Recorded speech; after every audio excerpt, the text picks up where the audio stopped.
Good evening, and welcome to the National COVID-19 Resiliency Network's Community Conversation Series. My name is Rhonda Holliday, and I am the Strategic Lead for the Communications and Dissemination Core, and I'm honored to welcome Dr. Dominic Mack, Director of the National Center for Primary Care at Morehouse School of Medicine, to give a brief overview of our program's goals. Thank you, Rhonda. Hello, everyone. And first of all, we thank you for participating in this event, and also want to thank our panelists who you'll hear about. Just briefly about the National COVID-19 Resiliency Network. Our goal is to mitigate the impact of COVID-19 on vulnerable populations by developing a robust partnership and have activities across this nation to affect those who have been disproportionately impacted. And we have 6 objectives I'll quickly go through.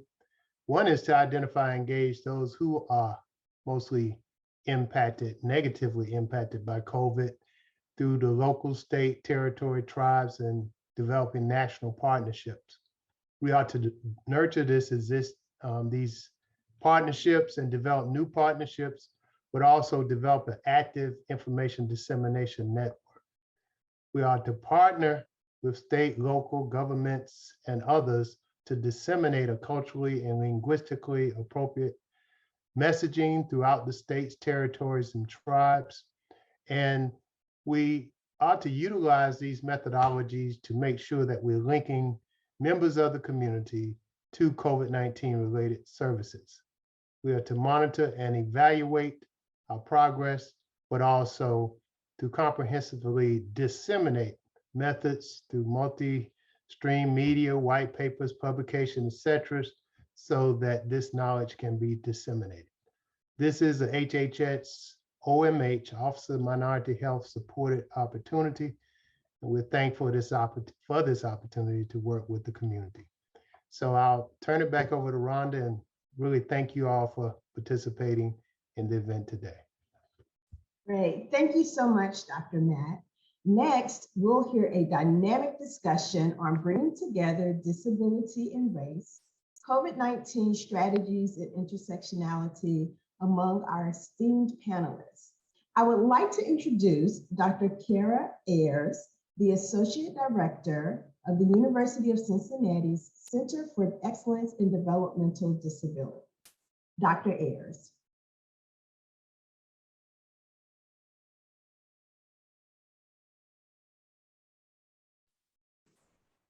Thank you so much, Dr. Holliday and Mac. I'm so happy to be here for this important conversation, and I'm really looking forward to our discussion today. I'd like to introduce our panelists, and given our topic, I'm going to introduce you with your name and your title, but I wondered if each of you could share a couple of sentences about what identities you bring to this space. So today I bring to this space, I'm a disabled Caucasian woman. I'm seated in my wheelchair outside of the screen, but I have brown shoulder length hair and I'm wearing a navy floral shirt today. So I'm going to start.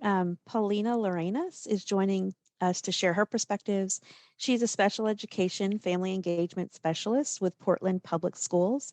And Paulina, could you share a couple of more lines about you and what you bring to our conversation today? Yes, thank you. Yeah, I am a Latino woman. I was born and raised in Chile. So my first language is Spanish, and I'm a parent of a 17 years old girl with disabilities. Thank you. Also the parent of a teen and some younger ones. It's an interesting time for sure. Lynn Wilson King is also with us, and she is the program and project manager with the University of New Mexico Center for Development and Disability. So Lynn, can you share with us what other identities you might bring to the space today? Sure. Yat a Lynn Wilson in the Shek is a fun initially do to ban bashishi. Honogani dashache do shin dashanala isnas maste nasha. So my name is Lynn Wilson, and I am the, like you said, I work with the University of New Mexico Center for Development and Disability. And I work with the autism programs, and I am Navajo. I'm from the Four Corners area, which is where Arizona, Colorado, New Mexico, Utah meet. And I am a Native American woman with shoulder length brown hair, and my pronouns are she and her. Thank you. And Max Barros is also with us. I'm excited to work with Matt again. We've had a chance to connect across some of our COVID work. So Max is the outreach director with Green Mountain Self Advocates. And Max, can you tell us a little bit about what you'll bring to this space today? So I am a Black man on the autism spectrum, and I have short black hair. I am wearing headphones on my head, and I'm wearing a light blue shirt with a dark blue tie with red and white striped patterns diagonally across, with some light and gray striped patterns going the opposite direction behind that as a design. I am, you said I was outreach director for Green Mountain Self Advocates, but also I'm co-director of outreach for the Self Advocacy Resource and Technical Assistance Center, which is SARTAC. Yeah. Great. Thanks for adding that. Both have really been invaluable organizations to me as I've been gathering my COVID-19 information. So let's get started with our conversation. For this first question, I'd like you to reflect on, how do your different identities affect how you feel about COVID-19? So how do those identities connect? And as you answer, if you could think about, how have you received information about COVID-19, and how have these intersecting identities influenced why we should get the COVID-19 vaccine, or your decision-making around that? So I'm going to start with Lynn. Can you share with us about how intersecting identities connect for you? Absolutely. And I think I'm going to touch on this quite a few times during this panel. For me as an individual, and I think or a lot of my community that I come from, it's really an intergenerational kind of responsibility, I think, that we're seeing with, oh my goodness, I am so sorry. My cat won't leave me alone. Anyway, you may hear her in the background. That's all I can say. Yes, for a lot of the Native communities, we do, we're very protective of our elderly population, and of course our younger population. I think we really do see the responsibility in taking care of our folks. We've been through so much, and so for me, it's individually, I think that's the question. In some ways, it is really an intergenerational responsibility that I feel to protect myself against the virus. And Have you found that different generations get their information in different ways from your community? They sure do. For, I think, a lot of our community, especially for elderly folks, they tend to get a lot of information from the radio. We do have a couple of radio stations, at least from the community that I'm from, the Navajo Reservation. We do have a couple of radio stations that are like AM, or they have very widespread and they're very well known. And we tend to get a lot of health information from those, as well as our chapter houses, which are community hubs for our communities. And so we do have community health representatives that work within the communities that do a lot of public health education. The younger generations, of course, are using the social media. And I've noticed that our leadership uses a lot of social media as well to put out the public health messages. So there's different, like you said, just depending on the generation, but the information is definitely getting out there. Great. Sounds like not a one-size-all approach, but different strategies to get it out to different people. Absolutely. Thank you. Mhm. Paulina, how about how different identities intersect for you and what that's meant in terms of getting COVID-19 information related to your communities? I think very similar to Lynn. So multiple families living together, grandparents, kids living in the same household. But also sometimes the information didn't get to families at the same time because of language. So information was out there, but it wasn't in their own language, so they couldn't really access information. And I think that's really key when people is deciding, like getting the vaccine or getting tested. Do I have all the information? Do I trust the information I have? Where the information is coming from, where are the sources, how is disseminated. So I think that's really, really important because trust sometimes for minority communities is hard to get. So who is also bringing that information? Who is giving the vaccine? It's people who are speaking different languages available there. So I think a lot of different things, how you accessing getting an appointment for the vaccine. I think we had a really good like places where to go for the vaccine, or it was all over the state, but how the information was accessed was difficult. And I think that's really, really important. Yeah, you make a really important point about the different times that people can get information. And I know even as we were preparing, you really opened my mind about the lag that translation can, the impact that that lag or delay can have. Did you see that play out in terms of people delaying getting the vaccine because of that translation lag? So primarily English speakers being open to getting it before those who needed the translation services? Yes, I saw a lot of that. A lot of people who spoke English, who speaks English, got the vaccine before. I actually helped a lot of families signing up for the vaccine. And the process was kind of confusing and difficult. Yeah. And if it's not in your language, you have to answer some questions and where to find those links for the vaccine. What if you don't have internet access? Yeah. Where to call? When you call, are they going to have someone who speaks your language to help you with the process?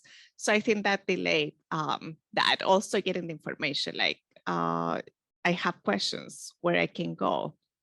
So before getting the vaccine, you need to have information. You need to know what can be the side effects or what, all those questions that all of us had. I think that was an issue, but the information after the information went out in different languages, but access to internet was also a challenge. issue. Yeah, a challenge getting the yeah, thank you. You really highlight the need too to have staff placed at vaccine locations that speak multiple languages too. That's something very important, it sounds like. Max, I would love to hear from you about how your identities have intersected across this time and how that influences COVID-19 information and decisions around the vaccine. Yes, so as a Black man on the autism spectrum, I feel the negative judgment of both racism and ableism, and feeling both of these isms constantly remind me of how I identify and also of how my identities connect. People's lives have lots of different parts: race, gender, religion, and more. And each part changes how we live our lives.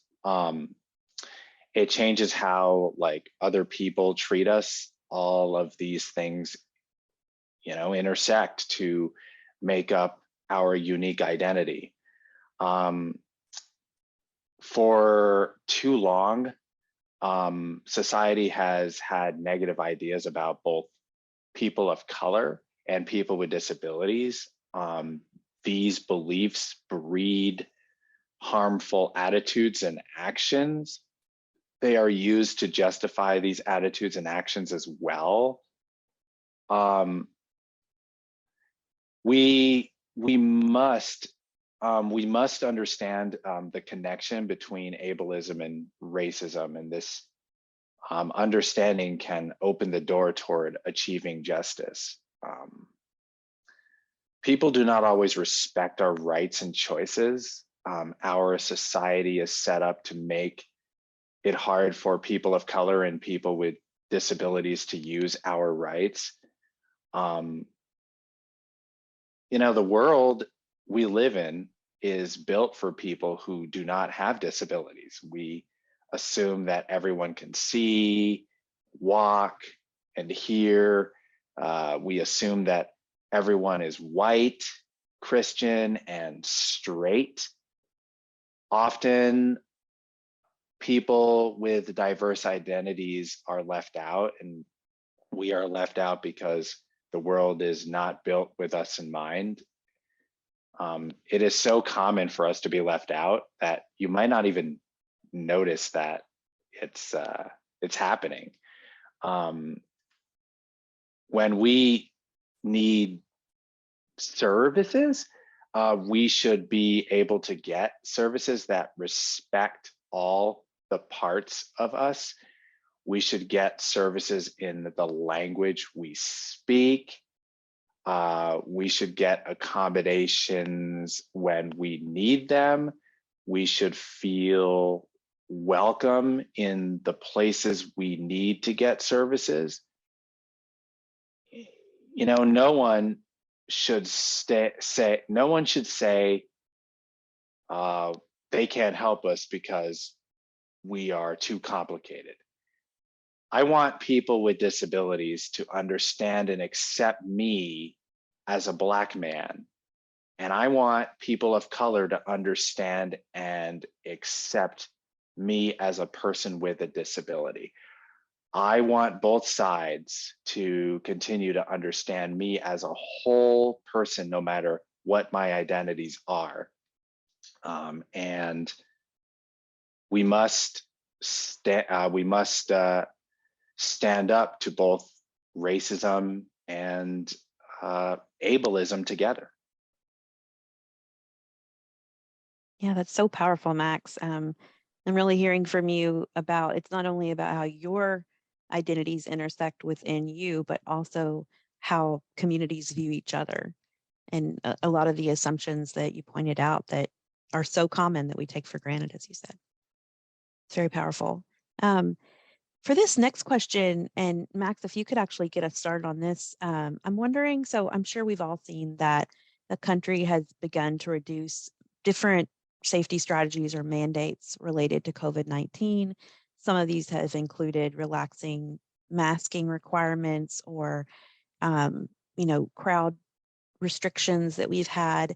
As we see these changes happening, and to me at least, sometimes they feel very rapid, given that COVID is still a threat to all of us, but especially those who are immunocompromised and have disabilities and other at-risk identities. So what do your communities feel about these changes related to the strategies in general? And I understand none of us can represent, our communities as a whole, but based on your perspectives, and Max, we'll start with you. How does the disability community feel about these changes?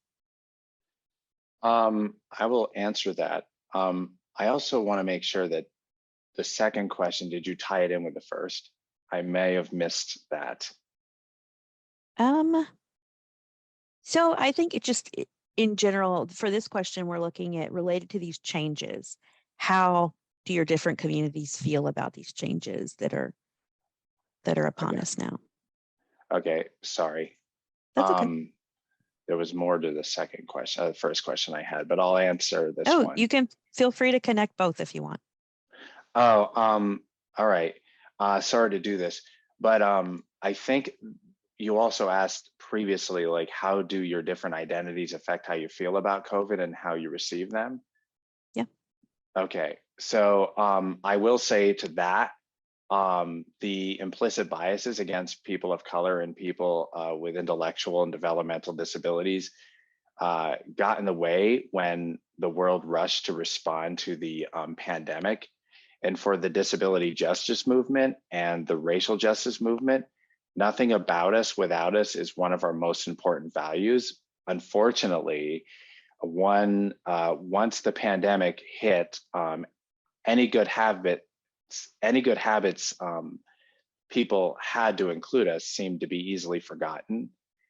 Government identities changed with addressing health disparities, moved forward to address COVID without us.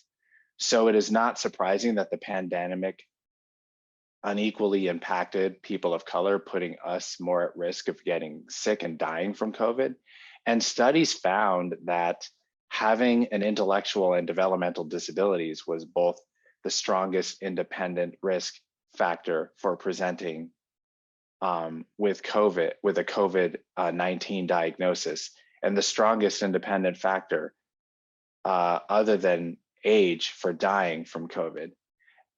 Thankfully, in many ways, things have improved. Funding and the focus of programs have shifted to make sure information is provided in a way that everyone can understand, and public health policies and programs are doing a much better job working with impacted communities. They realize if we are going to trust what we hear, we need to be the, what's the word? Oh yes, ambassadors giving out the messages. And if you really want to know what will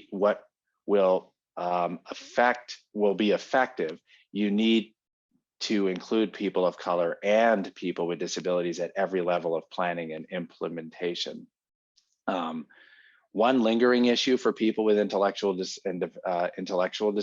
is the negative impact of COVID on our self-determination. It has been used to undo many of the gains that we have made in the past 30 years.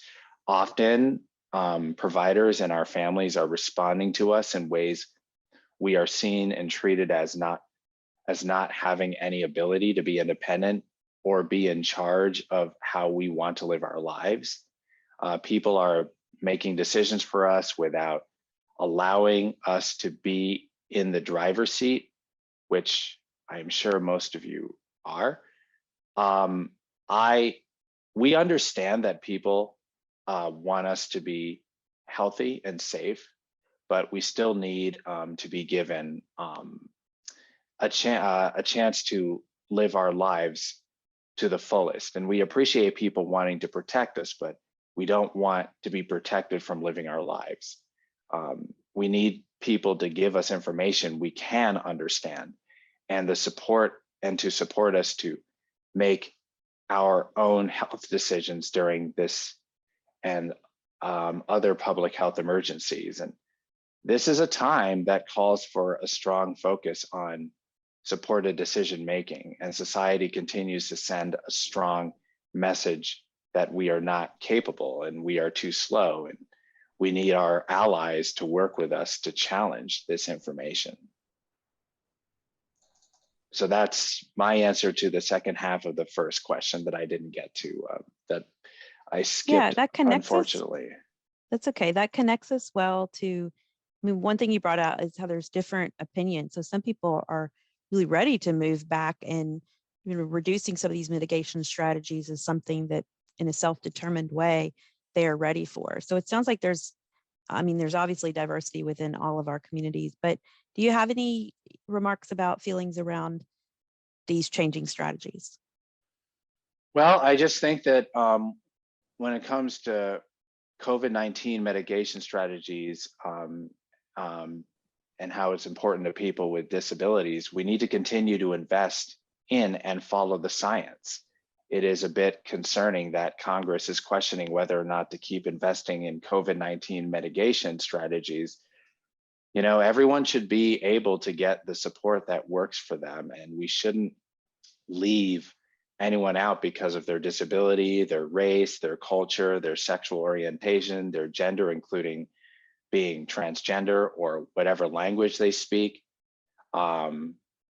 One issue of concern is that in some places, providers were quick to make sure that direct support workers got masks and cleaning supplies, and often it took longer for them to make sure people with disabilities and their families got what they needed.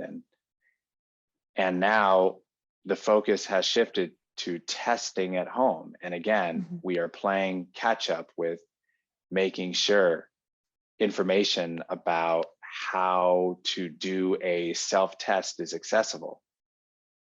And the government needs to make sure that the tests themselves are accessible. Yeah, good point. Yeah, a lot of these changes rely on this assumption that everyone is able to access and perform, accurate self-testing at home. And I know I've done several for our family of 5, and each time I'm unfolding the giant piece of paper with the small print, and some of them have images, but I still, and each of them is different, so it's definitely not accessible yet.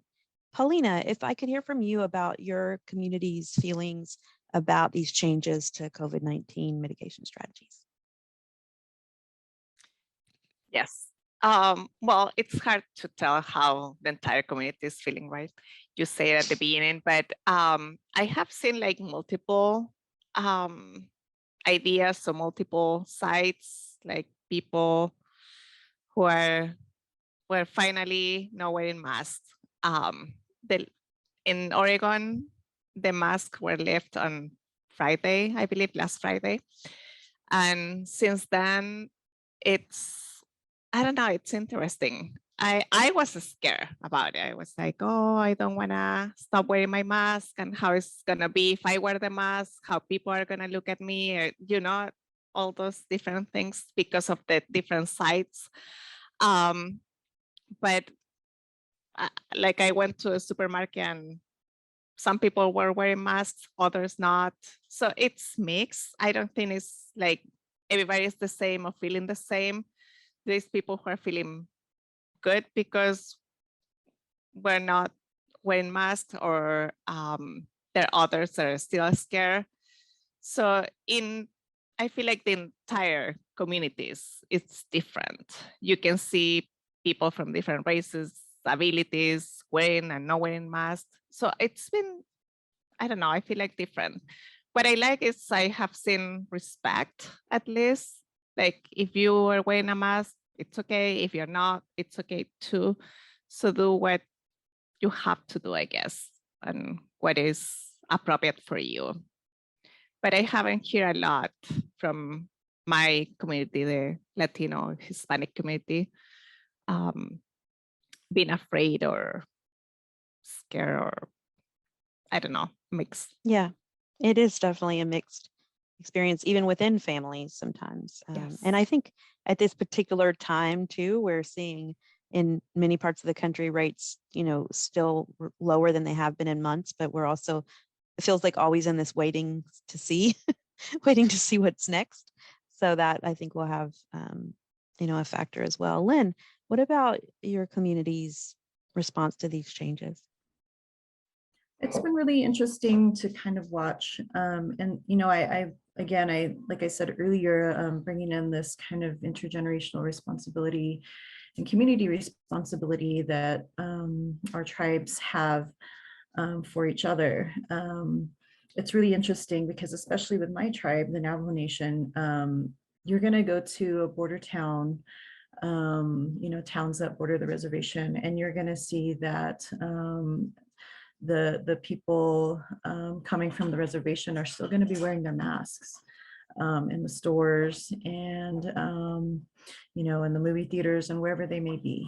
I think it was really ingrained in us, the importance, from our leadership And from the public health messages that were put out there, how important it is to the messages that were going out are really about protecting your family, protecting your community, protecting future generations and our elders. And so, you know, you're seeing a lot more people continuing to wear their masks. We did have very high vaccination rates. So that's really what you're going to see. I think a lot more people still being very cautious out there, at least on my reservation.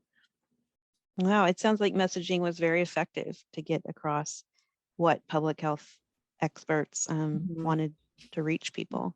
And I think it was really important what Max said, you know, about us taking the wheels and in terms of, you know, putting those messages out there. You know, when it comes from an outside source, it's just not effective, and it's not, I think a lot of times it doesn't take into consideration a lot of the intersections and a lot of the messages that are important to our people.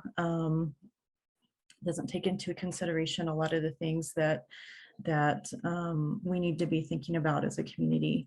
And so our leadership, I think, really came together in a strong way to ensure that those messages were being put out there for the community, and our language in images that we were able to connect with and understand.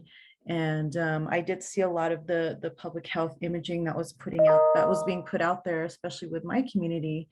And it was brown people, it was people with traditional hairstyles, it was put out in the Navajo language, it was put out in wording that resonated with me. And so I think we're seeing that a lot of that was effective in us being able to have that role in protecting ourselves and our communities, and taking control and on our terms. Yeah, I think also that internalized messaging protects us a bit from the confusion that some of the external changing of guidelines has brought. So, I mean, even when I mentioned that cases are low, also we've changed the way we even measure that. So, you know, a couple of weeks ago, we had the map from the CDC was almost entirely red, and then they changed the way that they measure that to decide the colors. And, you know, now we're almost all green. So, so it can be very confusing, but if we know to look to internal leaders in our communities, that can kind of, I think, be a way to reduce that confusion. You're absolutely right. I think a lot of this was a family decision as well. And being mindful of the people in our families that are the most vulnerable, which are elders, which are people with disabilities in our families, and ensuring that we're all protected. I remember getting my COVID shot, my first one. I did go out to the reservation, and there were lines. You know, it's really funny. I went out home, and there were lines of cars, and this old shed that looked like, you know, it was about to blow over because it was a really windy day. And I thought, are the shots being, you know, this looks like a sheep dip or something, like, you know, are the shots being done in this shed? But it was next to the shed, you know what I mean? Yeah. And we've got our public health people out there really taking care of folks, and you know, I think being really mindful of the, I'm so sorry, oh my goodness. Okay, she just wants to take part. She wants attention. She does. Maybe we should have her as a panelist. Yeah. She's ready to share cat community The perspective. cat community, that's right. That's pretty funny. But yeah, so there were carloads of families being vaccinated. And so I think that speaks to a lot of the intergenerational responsibility that I'm talking about within our community. Yeah, thank you. Paulina, my next question is directed for you, and I'm going to add a little twist on this if it's okay. I'm wondering, we've talked a little bit about language access as one strategy to increase access to the vaccine itself. And I know your role is also in the school district, and I don't know if there's any crossover here in terms of any ways that you've seen your district or others successfully increase access to the vaccine, or what in general ideas do you have too for strategies to increase access? Yes. Yeah, the school districts in general here set up clinics for students to get the vaccine, so that was really helpful. I think information again was key. At the beginning, people with intellectual and developmental disabilities were prioritized, so they had access to the vaccine before, like the first phase was for them. But information again was a problem, like knowing what's gonna happen. I mean, the first vaccine, I feel like we were all like, is this safe? You know, should I do it? Should I not? What is gonna happen? Accessing the places and all of that was really great for families to feel like, oh, our kids are first in line for the vaccine. But at the same time, getting that information and feeling like, yeah, if I want to do it or I don't want to do it. So some strategies at the beginning was difficult. Then little by little, they were putting people in vaccine places who spoke other languages. Information went out in different languages. So I think that really helped. They put an like a call line where people could call and ask questions, and also a lot of webinars and forums, and so a lot of information start going out little by little. But I think that was really helpful to have vaccine sites in different places and accessible to a community. We have people who don't drive or can't drive. So having places where you can walk and get the vaccine with people who speak your language, it was really helpful strategies. Also disseminating information to community-based organizations, disability organizations, and all different places. But I do agree with Max, and Lim, I believe, also brought the same issue, but it's difficult because most of the time is race or disability. So they are separate. So if you have the disability piece, some of the organizations or people don't understand how that intersect with race. And then if you go to specific cultural organizations or cultural specific organizations, they don't know about disability. So sometimes it's really hard to connect those pieces, and people either get information about race or this specific for the race or the disability. So that connection made a huge impact in how families got the information, since people with disability are more risk or were more risk for dying from COVID.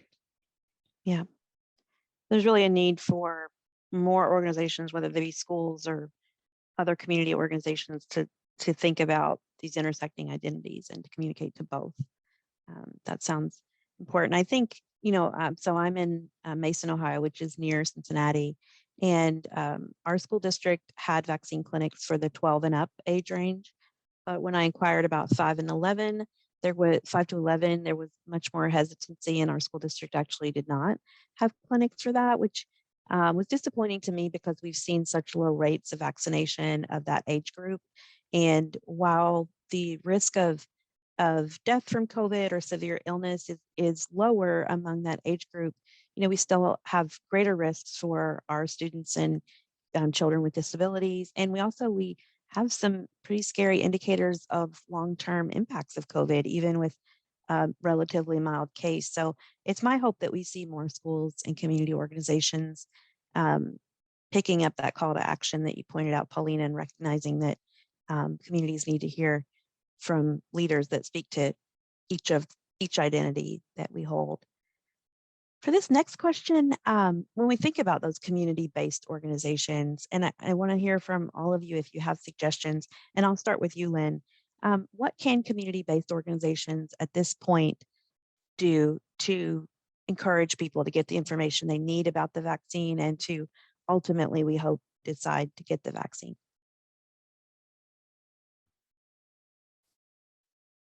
For us, we really do try to connect with those in the community that will hear those messages. And we try and ask them, you know, what do you think about what's important to get out there? And I think it's really crucial to ensure that, you know, the people that are going to be affected by you know, whatever it is that we're trying to, what messages we're getting out there are the ones that are, you know, sort of helping to construct whatever it is that we're trying to put out there. So we try and work with the community health workers. We try and work with people that are really on the ground and the grassroots, community members, ensuring that they're included in those processes, that we're working with folks that you know are really close to those or that are in those communities, and in getting those kind of messages out. So is there a second part to that question? I'm sorry. No, I think you touched on that. Any community-based organizations that it sounds like just continuing to, and also as Paulina mentioned, you know, there's webinars, there's newsletters, there's, at this point, it seems like just different strategies to continue to keep the information out there for people that are still thinking about it. Right, absolutely. And just understanding, you know, which strategies are going to reach the communities most effectively, you know, like in our communities, radio works really well. Mm-hmm. It's really hard to outreach right now directly to like places where people are going to meet and mingle and things like that. But we still try to make sure that those centralized places, like we did one outreach event where we had to work with this tiny community, and we realized that the hub in that community was the gas station. And the individual that ran the gas station was really a community kind of person where people got their information from, where people trusted this person. I think that's another big piece of it, is trust. You know, we've touched on I think distrust of I think things that are we're being told that are good for us a lot of times, because we have been burned so many times as communities. And so it's really important to gain that trust with our communities by continuing to do the work and ensure that we're including people from the community. But just to go back to that little story, we had, you know, we put flyers in the gas station. We engaged him in the work that we were doing as far as getting the word out, and it was really effective. So I think thinking about those types of grassroots strategies are really important. And yeah, it's very creative. Really engaging community members in that way is really important as well. Thank you so much. Max, I would love to hear your perspective on this, also from the perspective of how did the disability community get the information that they or we needed during COVID, both good and bad? Well, I can tell you this, that peer support is stronger than ever. A positive outcome of the workforce crisis is, you know, that we are turning to our peers for support since staff are not as available. And more people have gotten access to devices and access to technology. The skills of people with all kinds of disabilities has drastically improved. Self-advocacy teams across the country quickly adapted to working remotely. People should not assume that people with disabilities cannot learn new ways to do things. Now, our focus is working live online, and people love connecting with each other, sharing ideas with self-advocates from all across the country. It is not getting old or losing steam. It is getting better. We never had this regular contact before. The peer-to-peer connection is proving how powerful we can be. Now, we have created a true peer space. Our topics about COVID-19 come from the participants, and presenters must be self-advocates. Allies are welcome, but we are in charge. We estimate upwards of 150 people from at least 30 states connect with us at least once a month. When we are working together, we get a lot done and we can do anything. We learn to take the time to clarify what support people need. Even now, the COVID rules are changing constantly, and we need to be vigilant. And there is a lot of information available in plain language, but it's constantly needs to be updated. So that's my answer to that question. Yeah, thank you. That was definitely had some hopefulness in that message about what the power of the peer support movement and its growth, as you said, related to the frequency of having these connections, building these relationships, and be exciting to see where this takes the disability community beyond COVID too. Excellent.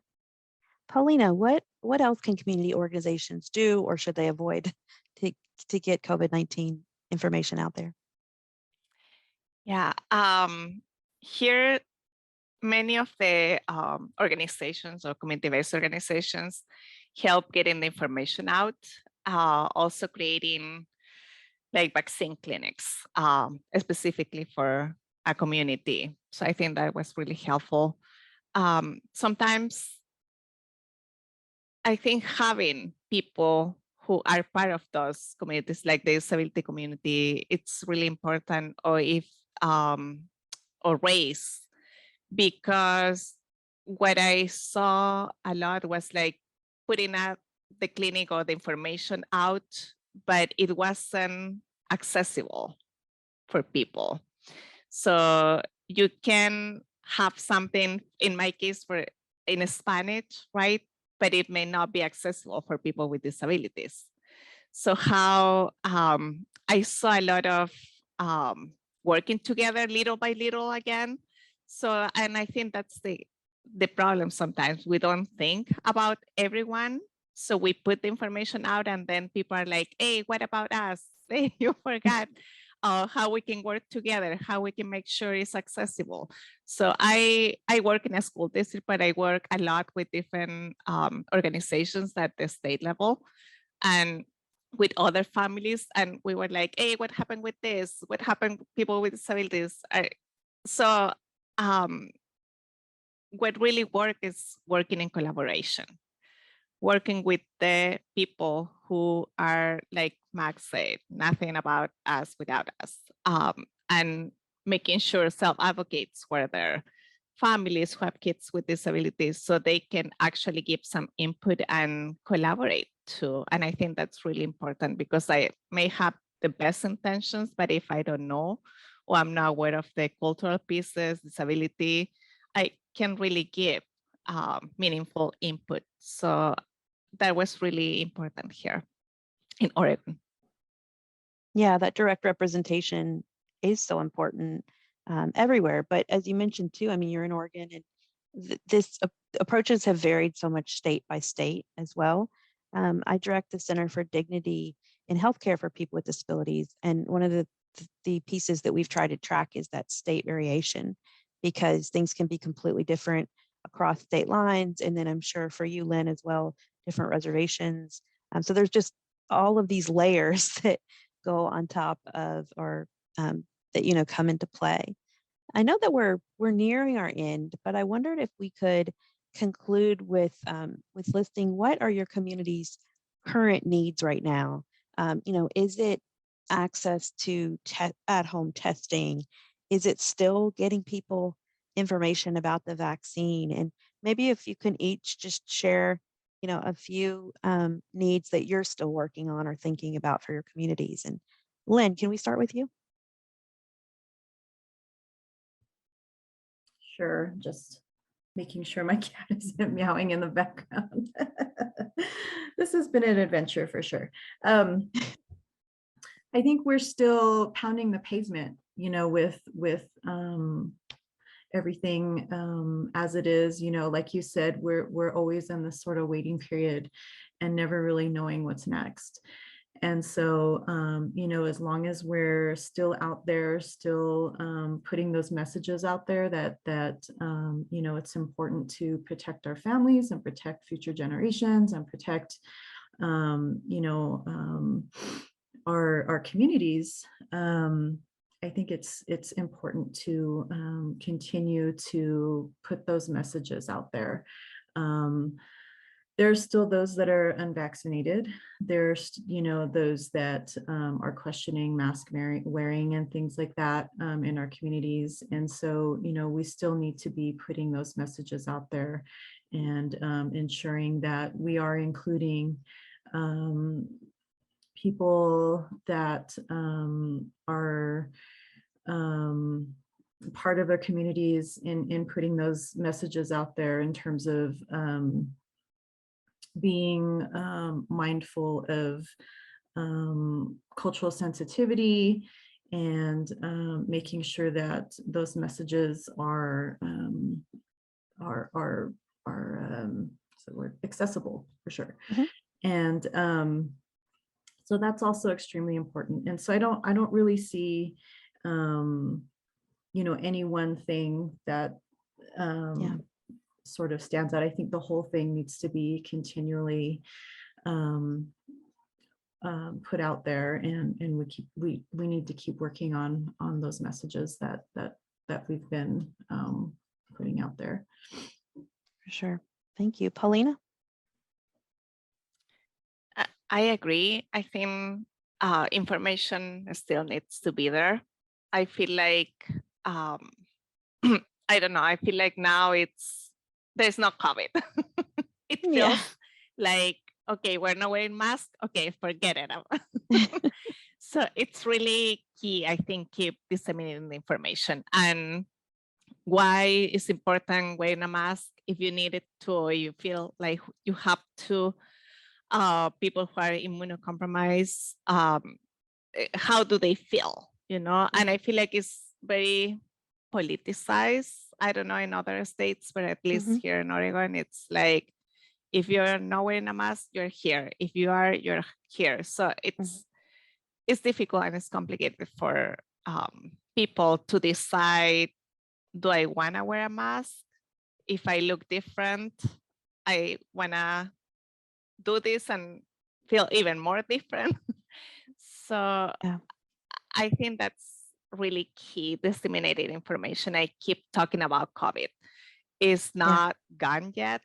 So how can we minimize the contagious? You know, it's really key to keep talking, I think. And I don't feel like that's happening a lot now. It's more like, it feels like it disappeared somehow. And I think we need to keep putting information out and making sure people know how to stay safe and get vaccinated. But if you're not getting vaccinated, how can you make sure you're still safe? How can you keep people safe around you? And that trust piece, because I trust what I'm doing, but I don't know what other people are doing. So Yeah. I think that's really key, trust. Do as well. Thank you. Max, what about for the disability community, Black community, whatever you'd like to touch on, unmet needs? I would say we need things to be in plain language. This is for COVID, but also just regularly. I would say like things need to be written in language that may not be where English is that person's first language. Like, for example, if someone is a Spanish language speaker, you would provide the information in their language. That goes for, you know, whatever language they speak. We need that in plain language, the information in plain language. If you want us to be safe and to keep us safe, you must provide the information in ways that we can understand. And plain language can and will help each one of us. Thank you. We've heard that theme so often today, that the information access is still a need. And there's such, a narrative around how everyone is tired related to COVID, and that's definitely true. But this, we are as well. I know all of us have been advocating since the start for the safety of our communities, and this conversation has really reinvigorated me, and I hope you all as well, and I hope our listeners. Thank you so much. I'm going to pass it back to Dr. Holliday to close us out. Thank you so much. Thank you, Dr. Ayers, for moderating this critically important discussion. And a special thank you to our panelists, Max, Paulina, and Lynn, for sharing your time, your expertise, and more importantly, your experiences with us today.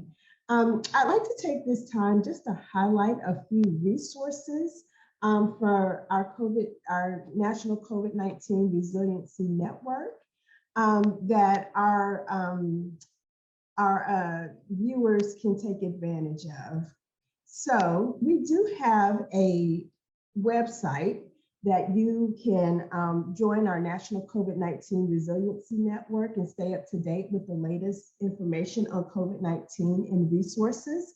You can go to www.msn.edu/NCRN or covid-resources.org. You can also download our app. So we have a free app for both iOS and Android devices to stay informed of COVID-19 right at your fingertips. And we also have a multilingual call center, and that number is 1-877-904-5097. These are all ways that you can stay connected with us to get more information about COVID-19 resources. And finally, I would like to take this time to thank our partners at the Association of University Centers on Disabilities for co-hosting this very important event and for identifying all of our excellent panelists this evening.